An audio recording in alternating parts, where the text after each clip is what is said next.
Hey, so this week it was all about the job numbers. Let's take a look at how they came in. Hey, so welcome to this week's Mortgage Minutes with Mitch. I am Mitch Jenkins, Senior Loan Officer with Your Home Financial. So sorry about last week.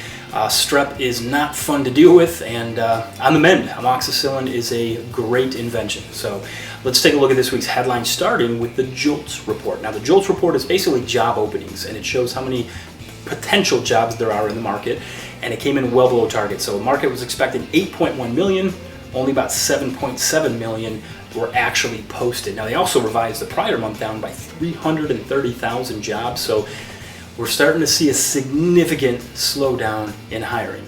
So next up is the ADP report, and they are a payroll company that shows how many jobs were created. Now, they came in at 99,000, which is the lowest since the pandemic, and the market was expecting 145, so that's a pretty big miss. Now, prior month, they also revised that down by 11,000. Nothing crazy, but definitely a sign of things slowing down.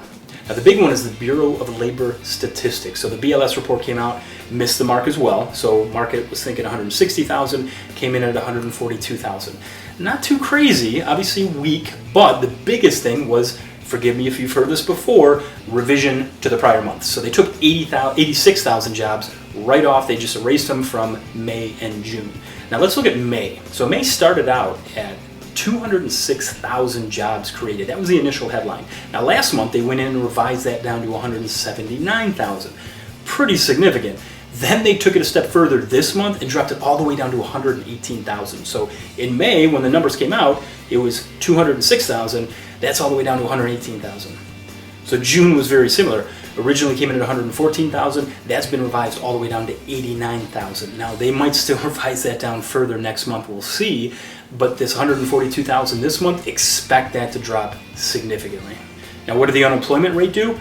Miraculously, it went down. So instead of 4.3%, it's at 4.2%. So with all that we're seeing here, you got to start to wonder their methodology and whether or not they need to start figuring out a new way to model these numbers, because it's clearly not working. So everything's set up for a rate cut in a couple weeks when the Fed meets September 18th. We'll wait and see. Is it going to be 25 basis points or 50? So just keep in mind, don't expect interest rates to drop suddenly once they meet. The market's always going to be, kind of hedging their bets and preparing. So leading up to that, we should see a dip in rates. We've already seen it.